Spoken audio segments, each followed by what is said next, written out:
Morning students. Today we are going to continue our chapter 4 in 12th computer science portion, that is algorithmic strategies. In our previous class we discussed about the searching algorithm, linear search and binary search பத்தி பார்த்தோம். In today's class we are going to talk about sorting algorithms. Sorting நமக்கு தெரியும் already, arranging in either ascending order இல்லைனா descending order தான் நம்ம sorting அப்படின்னு சொல்லுவோம். இந்த sorting algorithmsல 3 types பார்க்க போறோம். அதுல first type என்னன்னா bubble sort algorithm. இந்த bubble sort algorithm எப்படி work ஆகுங்கிறத first ஒரு எக்ஸாம்பிள்ல பார்ப்போம். ஒரு லிஸ்ட் இருக்கு, லிஸ்ட் ஆஃப் எலிமெண்ட்ஸ் இருக்கு, 15 11 16 12 14 13 லிஸ்ட் ஆஃப் எலிமெண்ட்ஸ் இருக்கு. ஃபர்ஸ்ட் என்ன பண்ணுனா it compares the first two element, first element second element compare பண்ணுது. ஸ்மாலஸ்ட் எலிமெண்ட் லெஃப்ட் சைடு வந்தது, பிக்கெஸ்ட் எலிமெண்ட் ரைட் சைடு போயிடுது. ஸோ 11 15 16 12 14 13 வந்துடுது. 15 and 16 கம்பேர் பண்ணுது. ஸோ கரெக்டான ஆர்டரில் இருந்து, ஸோ நோ ஸ்வாப்பிங் எதுவும் தேவையில்லை. அடுத்து 16 12 கம்பேர் பண்ணுது. 12 இந்த சைடு வந்தது, 16 இந்த சைடு வந்துடுது. 16 14 கம்பேர் பண்ணுது, 14 come to the left and 16 come to the right, and 16 13 compare பண்ணும்போது 13 16 ஆகுது. ஓகே, ஸோ இப்போ நமக்கு இந்த மாதிரி ஒரு லிஸ்ட் கிடைக்குது. இது ஃபர்ஸ்ட் ஐட்டரேஷன், இதுவே ஃபைனல் ரிசல்ட் கிடையாது.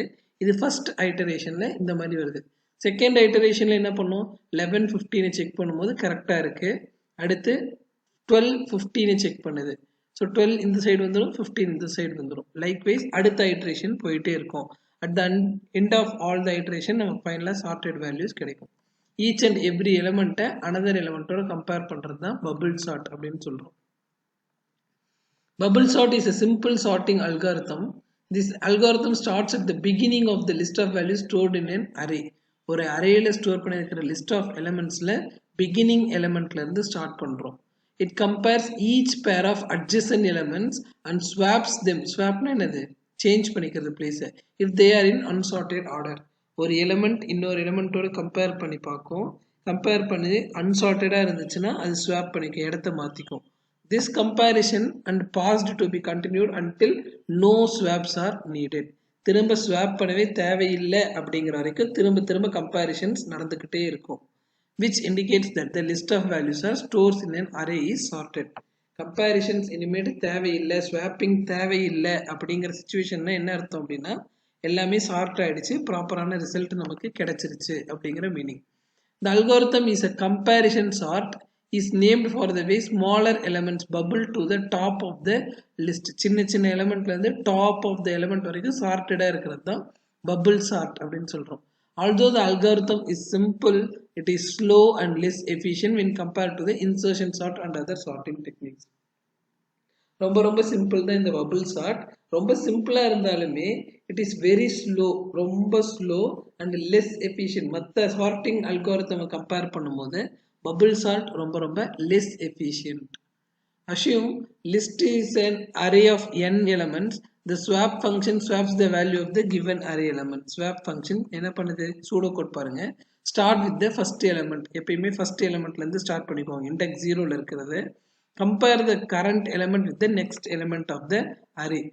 First start with the first element. Compare the first element with the second element of the array. அடுத்த எலிமெண்ட்டை கம்பேர் பண்றோம். If the current element is greater than the next element, then swap them.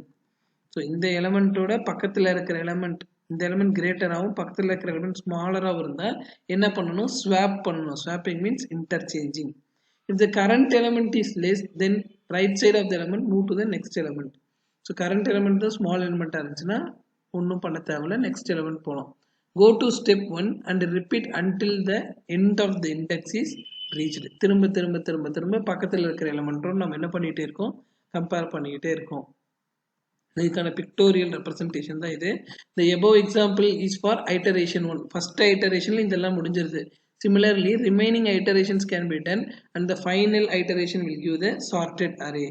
At the end of all iterations will get the sorted in a given order. 11 12 13 14 15 16 end of all the iterationல நமக்கு கிடைச்சிருது. இது bubble sort, comparing each element with the second element, next element. அடுத்து நாம் என்ன பண்ண பார்க்கிறோம்னா selection chart பத்தி பார்க்க போறோம். செலக்ஷன் சார்ட் எப்படி ஒர்க் ஆகுது அப்படின்னு பார்த்தோம் அப்படின்னா, ஃபர்ஸ்ட் லிஸ்ட்ல இருக்கிற எல்லா எலிமெண்ட்டையும் பார்த்துக்குது. லிஸ்ட்ல இருக்கிறதுல எது ஸ்மாலஸ்ட் எலிமெண்ட்னு கம்பேர் பண்ணி அதை ஃபர்ஸ்ட் பொசிஷன்ல வந்து செட் பண்ணிடுது. ஓகே, ஸோ லிஸ்ட்ல இருக்கிறதுலேயே ஸ்மாலஸ்ட் எலிமெண்ட் எதுன்னு ஃபைண்ட் அவுட் பண்ணி அதை ஃபர்ஸ்ட் இண்டெக்ஸ்ல 0th இண்டெக்ஸ்ல கொண்டு வந்து செட் பண்ணிடுது. அடுத்து ரிமைனிங் எலிமெண்ட்ல இருக்கிறதுல எது ஸ்மாலஸ்ட் எலிமெண்ட்னு கம்பேர் பண்ணி அது செகண்ட் பிளேஸ்ல வச்சிருது. ரிமைனிங் இருக்கிறதுல எது ஸ்மாலஸ்ட் எலிமெண்ட் கம்பேர் பண்ணி தேர்ட் பிளேஸ்ல வச்சிருது. ரிமைனிங் ஸ்மால் ஃபோர்த் அந்த மாதிரி. ஸோ இனிஷியல் அரேல ஸ்மாலஸ்ட் எலிமெண்ட் எது 11. ஸோ அதை ஃபர்ஸ்ட் பிளேஸ்க்கு கொண்டு போயிடுச்சு. ஸோ ரிமைனிங் இருக்கிறதுல 16, 13, 18, 14, 15ல ஸ்மாலஸ்ட் எலிமெண்ட் 13. ஸோ அது 13th பொசிஷனுக்கு கொண்டு போயிடுச்சு. மீதி இருக்கிற 4 எலிமெண்ட்ஸ்ல ஸ்மாலஸ்ட் 14, அதை நெக்ஸ்ட் பிளேஸ்க்கு கொண்டு வந்துருச்சு. ரிமைனிங் இருக்கிறதுல 15 ஸ்மாலஸ்ட் எலிமெண்ட் நெக்ஸ்ட் பிளேஸ், அடுத்தது 16, அடுத்தது 18. லைக்வைஸ் ஸ்மாலஸ்ட் எலிமெண்ட்டை ஃபைண்ட் அவுட் பண்ணி ஃபில் பண்ணிட்டே வர சார்ட்டிங் டெக்னிக் பேர் தான் selection sorting. The selection sort is a simple sorting algorithm that improves the performance of bubble sort by making only one exchange for every pass through the list. So bubble sort விட selection sort கொஞ்சம் efficient. ஏன்னா first iterationலயே ஏகப்பட்ட exchanges இருந்துச்சு bubble sortல. ஒவ்வொரு iterationலயும் நிறைய exchange இருக்கும். But இந்த selection sortல it makes only one exchange for every pass. ஒரு iterationக்கு ஒரு exchange மட்டும்தான் இருந்துச்சு. This algorithm will first find the smallest element in the array and swap it with the element in the first position of the array. Then it will find the second smallest element and swap the element with the second position and continue until the entire array is sorted. Okay. So first smallest element அது first position போயிடும், second smallest element second position போயிடும் சொல்லி ஒரு smallest element compare பண்ணி replace பண்ணிட்டே வரும். This algorithm repeatedly selects the next smallest element and swaps it into the right place for every pass. Hence it is called as selection sort. இதோட pseudo code எப்படி இருக்குன்னு பாருங்க. Start from the first element, that is 0 index. We search the smallest element in the array and replace it with the element in the first position. Move on to the second element position and look for the smallest element. And the smallest element second element ஓட replace பண்ணிக்குது. So likewise it goes on. This is repeated until the array is completely sorted. And the example so நம்ம பார்த்தோம். So நம்ம இந்த example explain பண்ணது தான் இந்த theory portionல கொடுத்திருக்காங்க. Third method is called as insertion sort. So bubble sort பத்தி பார்த்தோம், selection sort பத்தி பார்த்தோம். Insertion sort எப்படி work ஆகுது அப்படின்னா, ஒரு list of elements இருக்குன்னா அதில் first element மட்டும் எடுத்துக்குது, அதை first positionல வச்சுக்குது. ஒரு பெரிய லிஸ்ட் இருக்கு, 14, 16, 44, 16, 83, 7, 67, 21, 34, 45, 10ங்கிறது இது ஒரு கம்ப்ளீட் லிஸ்ட். இந்த லிஸ்ட்ல ஃபர்ஸ்ட் என்ன பண்ணுது, ஃபர்ஸ்ட் எலிமெண்ட் மட்டும் எடுத்து பொசிஷன் 0th இண்டெக்ஸ்ல வச்சுக்குது, 44 எடுத்து. அடுத்து செகண்ட் பொசிஷன் எடுத்து உள்ள கொண்டு வரும்போது ரெண்டையும் கம்பேர் பண்ணி ஸ்மாலஸ்ட் எலிமெண்ட் லெஃப்ட் சைடும் பிக்கஸ்ட் எலிமெண்ட் ரைட் சைடும் கொண்டு வந்துருது. செகண்ட் எலிமெண்ட் உள்ள எடுத்துட்டு வரும்போது 16, 14, 60, 44, 16 கம்பேர் பண்ணும்போது 16 இந்த சைடு வந்துருது, 44 இந்த சைடு வந்துருது. அடுத்து தேர்ட் எலிமெண்ட்டை கொண்டு வருது, தேர்ட் எலிமெண்ட் இஸ் 83. ஸோ மூணையும் கம்பேர் பண்ணி ஸ்மாலஸ்ட் எலிமெண்ட் லெஃப்ட்லையும் பிக்கஸ்ட் எலிமெண்ட் ரைட்லையும் கொண்டு வந்துருது. அடுத்து ஃபோர்த் எலிமெண்ட் கொண்டு வருது 7. ஃபோர்த் எலிமெண்ட்டை 4 எலிமெண்ட்டையும் வரிசையாக அரேஞ்ச் பண்ணிக்குது. அடுத்து ஃபிஃப்த் எலிமெண்ட் வரும்போது ஃபிஃப்த் எலிமெண்ட்டையும் சேர்ந்து 5 எலிமெண்ட்டையும் ப்ராப்பராக அரேஞ்ச் பண்ணிக்குது. ஸோ இந்த இன்சர்ஷன் சார்ட்ல என்ன ஆகுதுன்னா, ஒரு எலிமெண்ட்டா லிஸ்ட்ல இன்சர்ட் ஆகிட்டே வரும். இன்சர்ட் ஆக ஆக அதை சார்ட் பண்ணிக்கிட்டே வரும். இது புரியுது உங்களுக்கு? ஃபர்ஸ்ட் ஒரு எலிமெண்ட்டை மட்டும் எடுத்துக்குது, அடுத்து 2 எலிமெண்ட்டை அரேஞ்ச் பண்ணுது, அடுத்து 3 எலிமெண்ட் எடுத்து வச்சு அரேஞ்ச் பண்ணுது, அடுத்து 4 எலிமெண்ட்ஸ் வச்சு அரேஞ்ச் பண்ணுது. Likewise it is go on. This method is called as insertion sort. Insertion sort is a simple sorting algorithm. It works by taking elements from the list one by one. List la irundhu ஒரு element எடுத்து and inserting them in the correct position to a new sorted list. ஒரு element list la irundhu எடுத்து கரெக்டான பொசிஷன்ல fix பண்ணிக்கிட்டே வருது. This algorithm builds the final sorted array at the end. This algorithm uses n number of passes to get final sorted list. 10 elements இருந்துச்சுன்னா 9 okay 9 times வந்து இதை iterate பண்ணும், pass பண்ணும். அப்போதான் நமக்கு ஃபைனல் சார்ட்டட் லிஸ்ட் கிடைக்கும். இதோட சூடோ கோட், ஃபர்ஸ்ட் எலிமெண்ட் வந்து ஆல்ரெடி சார்ட்டடாக இருக்கு, பிக் த நெக்ஸ்ட் எலிமெண்ட், ரெண்டையும் கம்பேர் பண்ணி sorted sublist. So 44 இருக்குது already. இப்போ 44 60 கம்பேர் பண்ணி இது ஒரு சப்லிஸ்ட் கிரியேட் பண்ணிக்கணும், அது சார்ட்டடா இருக்கணும். அடுத்து 83 கொண்டு வந்து இன்னொரு sorted list sub sorted list create பண்ணணும். Shift all the elements in the sorted sublist that is greater than the value to be sorted, insert the value and repeat until the list is sorted. புரியுதா உங்களுக்கு? ஒரு எலிமெண்ட்டை insert பண்ணி chart பண்ணிக்கிட்டே வரும். Okay. At the end of the pass, the insertion sort algorithm gives the sorted output in ascending order. So 3 types of sorting techniques பார்த்தோம். Bubble sort, selection sort and insertion sort. Next topic we are going to see is dynamic programming. Dynamic programming is somewhat similar to modularity அப்படினு சொல்லலாம். Breaking the big program into small steps. அதான் நம்ம மாடுலாரிட்டின்னு சொல்லுவோம். இங்க என்ன பண்றோம்னா இந்த சின்ன ஸ்டெப்ஸ்ல இருந்து கிடைக்கிற அவுட்புட்டையே நிறைய டைம் ரீயூஸ் பண்றோம் இன் டைனமிக் ப்ரோக்ராமிங். ஒரு பெரிய ப்ராப்ளமை சின்ன சப் ப்ராப்ளம்ஸா டிவைட் பண்ணி அந்த சப் ப்ராப்ளம்ஸ்ல கிடைக்கிற ரிசல்ட்டையே திரும்ப ரீயூஸ் பண்ண போறோம். ஸோ இது ஒரு எக்ஸாம்பிளோட எப்படி நான் உங்களுக்கு எக்ஸ்பிளைன் பண்ணலாம் அப்படின்னு பார்த்தேன் அப்படின்னா, ஸோ நம்ம ஃபிபோனசி சீரீஸ் கால்குலேட் பண்றதுக்கு இதை நம்ம யூஸ் பண்ணலாம். Fibonacci series. Fibonacci series உங்களுக்கு ஆல்ரெடி தெரியும்னு நினைக்கிறேன். இந்த சீரீஸோட ஃபர்ஸ்ட் எலிமெண்ட் 0வா இருக்கும், செகண்ட் எலிமெண்ட் 1ஆ இருக்கும். தேர்ட் எலிமெண்ட் எப்படி கால்குலேட் பண்றது? 0 + 1 1 அப்படின்னு சொல்றோம். ஃபோர்த் எலிமெண்ட் எப்படி கால்குலேட் பண்றது? 1 + 1 2. Fifth element 1 + 2 3. Sixth element 3 + 2 5. Next element 5 + 3 8. So கடைசியா இருக்கிற ரெண்டு எலிமெண்ட்டை ஆட் பண்ணிட்டே வந்தோம்னா நமக்கு என்ன ஆகும்? ஃபிபோனசி சீரீஸ் நம்மளால கால்குலேட் பண்ண முடியும். புரியுதா? ஃபர்ஸ்ட் எலிமெண்ட் 0வா இருக்கும், செகண்ட் எலிமெண்ட் 1ஆ இருக்கும். இந்த 2 எலிமெண்ட் ஆட் பண்ணோம்னா தேர்ட் எலிமெண்ட் கிடைச்சிடும். அடுத்து 2 எலிமெண்ட் ஆட் பண்ணோம்னா நெக்ஸ்ட் எலிமெண்ட். ஸோ ரெண்டு எலிமெண்ட் ஆட் பண்ணி நெக்ஸ்ட் எலிமெண்ட் ஃபைண்ட் அவுட் பண்ணிட்டே வர சீரீஸ் தான் ஃபிபோனசி சீரீஸ் அப்படின்னு சொல்றோம். இந்த ஃபிபோனசி சீரீஸ் கால்குலேட் பண்றதுக்கு ஒரு ஃபார்முலா மாதிரி கொடுத்துருக்காங்க. என்ன கொடுத்திருக்காங்க அப்படின்னா, fib n equal to fib n minus 1 plus fib n minus 2 அப்படிங்கிற ஃபார்முலா யூஸ் பண்ணலாம். ஸோ இதுக்கும் நம்ம டைனமிக் ப்ரோக்ராமிங்க்கு என்ன ரிலேஷன் அப்படிங்கிறது சொல்றேன். சப்போஸ் நான் fib ஆஃப் 4க்கு கால்குலேட் பண்ணணும் அப்படின்னு வச்சுக்கோயே. ஸோ அதுக்கு என்ன பண்ணணும்னா இந்த ஃபார்முலாவில் அப்ளை பண்ணோம்னா 4 - 1 என்ன கிடைக்கும்? fib ஆஃப் 3 கிடைக்கும். இன்னொரு சைடில் என்ன கிடைக்கும்?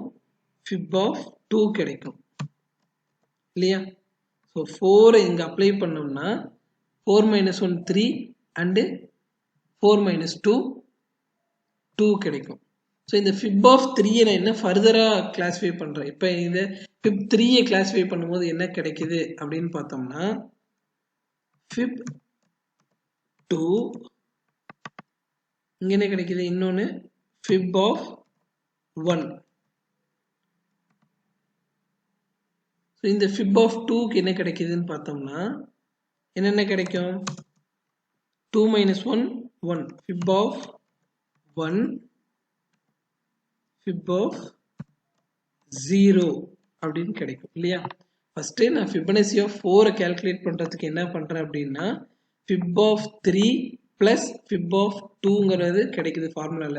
இந்த fib of 3 நான் ஃபர்தரா டிவைட் பண்ணேன்னா fib of 2 plus fib of 1, இதுல fib of 1 plus fib of 0 அப்படிங்கிறது கிடைக்குது எனக்கு. நெக்ஸ்ட் இந்த ஃபார்முலால அப்ளை பண்ணும்போது fib of 2 என்ன ஆகும்? fib of 1னும் இன்னொன்று fib of 0னும் கிடைக்குது. ஸோ 1 இருந்தால் அப்படியே விட்டுறலாம், 1 and 0 இருந்துச்சுன்னா அப்படியே விட்டுறலாம். சரியா? ஸோ நான் இப்போ இந்த fib of 4 3 2னு கிளாஸிஃபை பண்ணுறேன், 3 2 1னும் 2 1 0னும் செப்பரேட் பண்ணுறேன். சரியா? ஸோ நான் இப்போ fib of 0 1 2 3 4 கால்குலேட் பண்ணனா போதும். ஏன்னா ஒரு fib of 0 நான் இங்கே கால்குலேட் பண்ணனா அதை நான் இங்கே ரீயூஸ் பண்ண முடியும். fib of 1 இங்கே கால்குலேட் பண்ணனா இங்கே 2 டைம்ஸ் அதை ரீயூஸ் பண்ண முடியும்.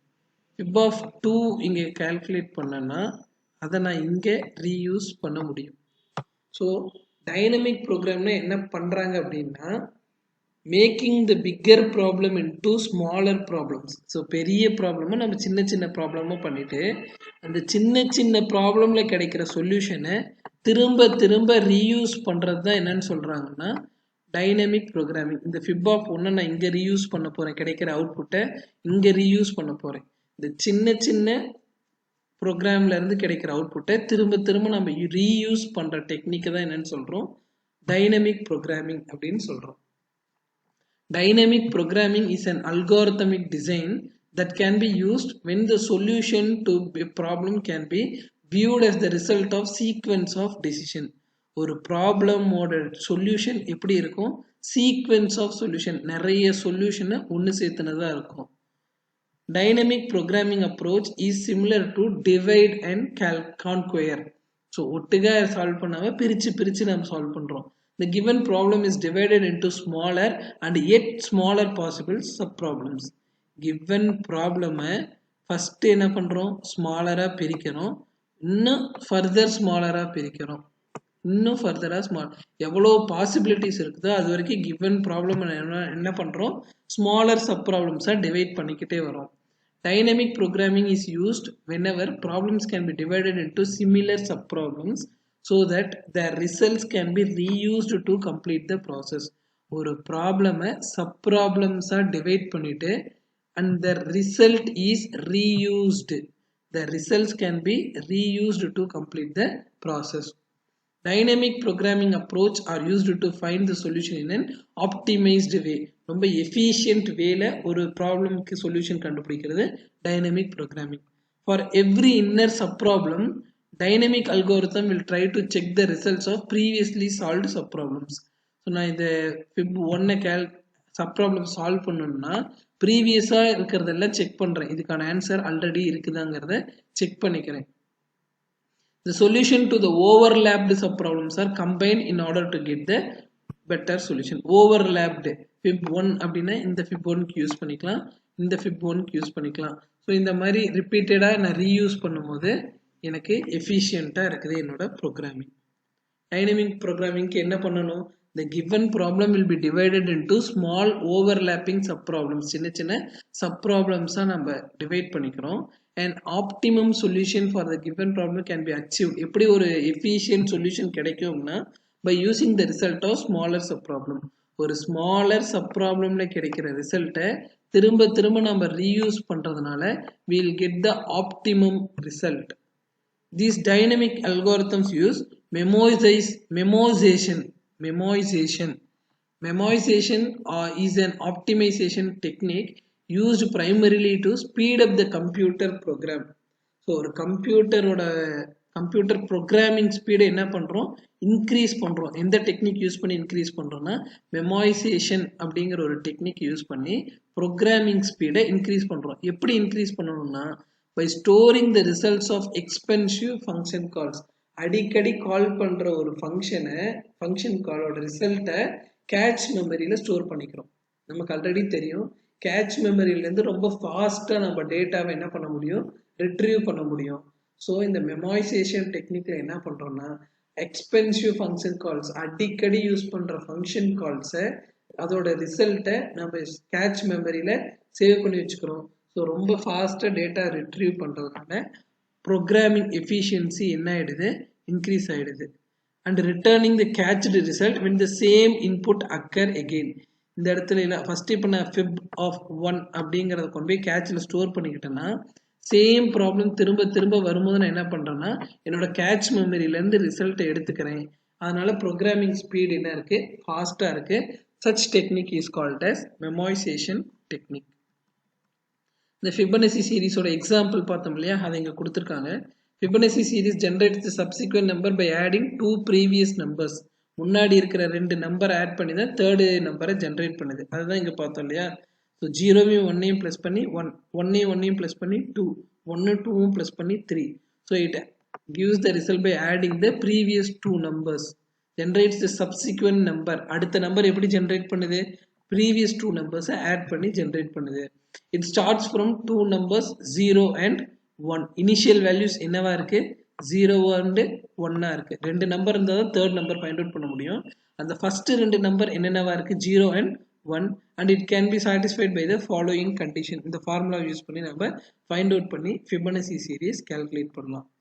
அதோட டைனமிக் அப்ரோச் எப்படின்னு கொடுத்துருக்காங்க. என்ன பண்ண சொல்லியிருக்காங்க ஃபர்ஸ்ட் f0 ஃபர்ஸ்ட் எலிமெண்ட்டை 0னும் அடுத்த எலிமெண்ட்டை 1னும் இனிஷியலைஸ் பண்ணிக்கிறாங்க. print the initial values of Fibonacci series 0வையும் 1 என்ன பண்ணிக்கிறோம் ஃபர்ஸ்ட் print பண்ணிக்கிறோம். ஸோ ஃபர்ஸ்ட் என்ன print பண்ண சொல்றாங்க அப்படின்னு பார்த்தோம்னா ஃபர்ஸ்ட் print 0 and 1 அப்படின்னு சொல்றாங்க. இந்த 0ங்கிறது f0 இந்த 1ங்கிறது f1 அப்படின்னு சொல்றோம். அடுத்து என்ன பண்றோம் calculate the Fibonacci fib equal to f0 plus f1. f0ல 0 இருக்கு f1ல 1 இருக்கு 0 plus 1 1ங்கிற வேல்யூவை fib அப்படிங்கிற வேரியபிள்ல செட் பண்றோம். தென் என்ன பண்றோம்னா f1ஓட வேல்யூவை f0னும் fibஓட வேல்யூவை f1னும் சேஞ்ச் பண்றோம். ஃபர்ஸ்ட் 0னும் 1னும் எடுத்துக்கணும். அடுத்து என்ன பண்றோம் ரெண்டையும் பிளஸ் பண்ணி fibங்கிற அடுத்த எலிமெண்ட்ல ஸ்டோர் பண்றோம். So this is f0, this is f1, this is fib.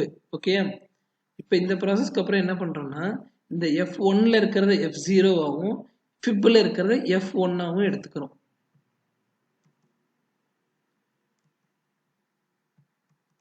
இந்த ஃபர்ஸ்ட் ஸ்டெப் என்ன ஆகுதுன்னா இது f0வா இருக்கு, இது f1ஆ இருக்கு, இது fibஆ இருக்கு. அடுத்த ஸ்டெப்ல என்ன பண்ணிக்கிறோம்னா f1ல இருக்கிற வேல்யூவை f0னும் fibல இருக்கிற வேல்யூவை f1னும் சேஞ்ச் பண்றோம். அடுத்து fibல என்ன கிடைக்கும் நமக்கு 2ங்கிற வேல்யூ கிடைக்கும். இது எதுக்குள்ள சேவ் பண்றோம் fibன்னு சேவ் பண்றோம். ஓகே, அதுதான் இங்க கொடுத்துருக்காங்க. f1 f0னும் fibங்கிற வேல்யூ f1னும் மாத்திக்கிறோம். print the next consecutive value Fibonacci fib 2 print ஆயிடும். ஸோ இந்த மாதிரி இந்த ஸ்டெப் ரிப்பீட் ஆகிட்டே இருக்குது until specified number of terms. நமக்கு 10 டேர்ம் வேணுமா 20 டேர்ம் வேணுமாங்கிறத ஜென்ரேட் பண்ணிகிட்டே இருக்கலாம். This is the Fibonacci series using dynamic programming approach.